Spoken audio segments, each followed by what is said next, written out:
Zaqatala rayonu İskəndər Məmmədov adına Qımır kənd tam orta məktəbin Azərbaycan dili və ədəbiyyat müəllimi Məcidova Leyla.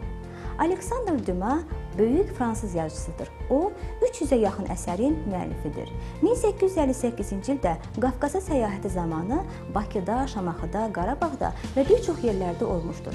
Şamaxıda onu müşayiət edən dostları onun haqqında belə yazır.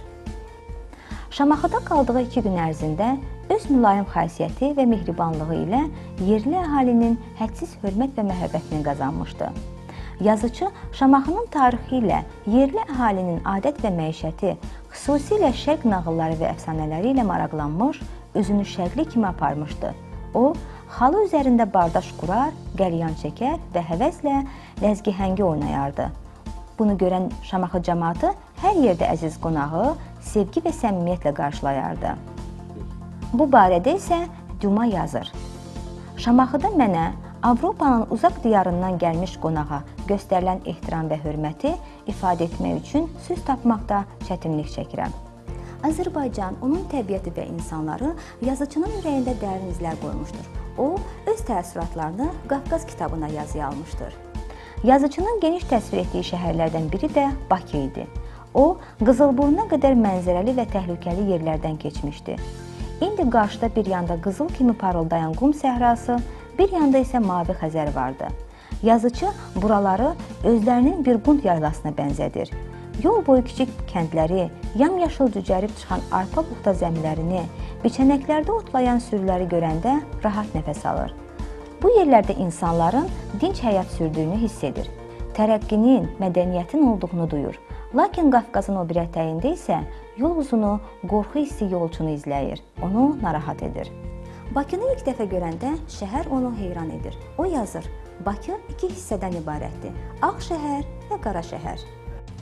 Avropa mədəniyyətinin təsirlə tikilən yeni binalar, yaşıl xiyabanlar Ağ şəhəri təşkil edir. Qara şəhər isə şəhərin qədim hissəsidir. Bu şəhər də Dərbənd kimi divarlarla əhatə olunmuşdur. Yazıcı qala divarlarını, Xan sarayını, Qız qalasını təsvir edir. O, Bakıya daxil olmağını orta əsrlərin alınmaz qalasına girməyə bənzədir. Aleksandr Dumas Bakı yolundan keçərkən bu yerləri hara ilə müqayisə edir? A. Bir qund yaylası, B. Amazon ovanlığı, C. Qaradəniz sahilləri, D. Ural dağları. Qeyd etdiyimiz kimi, Bakı yolundan keçərkən bu yerləri özlərinin bir qund yaylası ilə müqayisə edir. Doğru bənd A bəndidir. Bakıda onları çox ehtiramla qarşılayırlar. Yazıcı yazır ki, Bakıda gördüyüm qonaqpərvərliyi sözlə ifadə edə bilmirəm. Əvvəlcə onu Piqulevskinin iqamətgahına aparırlar. Piqulevski onu qapının ağzında salamlayır. İçəri dəvət edə bilmir, çünki içəridə 2 Azərbaycanlı xanım vardı. Onları Avropa klubuna yola salır. Dumas yazır, Piqulevski gözəl adam idi. O, Bakının hakimi idi. Bu uca boy, enlikürək adamın 40 yaşı olardı. Əynində Rus forması, başında Azərbaycanlı papağı vardı.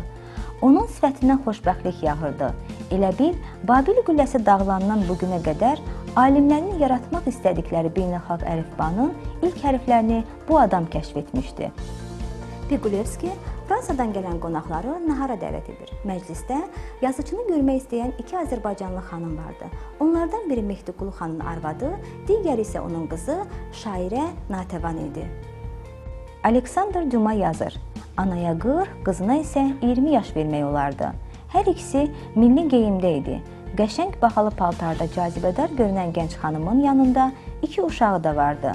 Anası kimi milli geyimdə olan 3-4 yaşlı qız uşağı maraq dolu böyük, qara gözlərini bizdən çəkmirdi.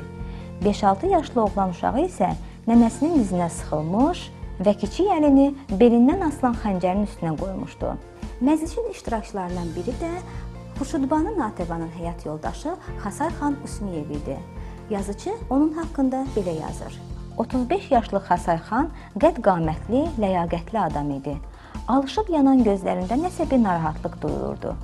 O, fransızca parislilərdən heç də pis danışmırdı. Mən onun mədəniyyətinə, ağlına, fransızca təmiz danışmağına heyran qalmışdım. Aleksandr Dumas'ın Bakıya həsr etdiyi bu əsər çox qiymətlidir. O, 19-cu əsrdə Azərbaycanın şəhərləri, təbiəti, insanları haqqında Qərb aləminə geniş məlumat verir.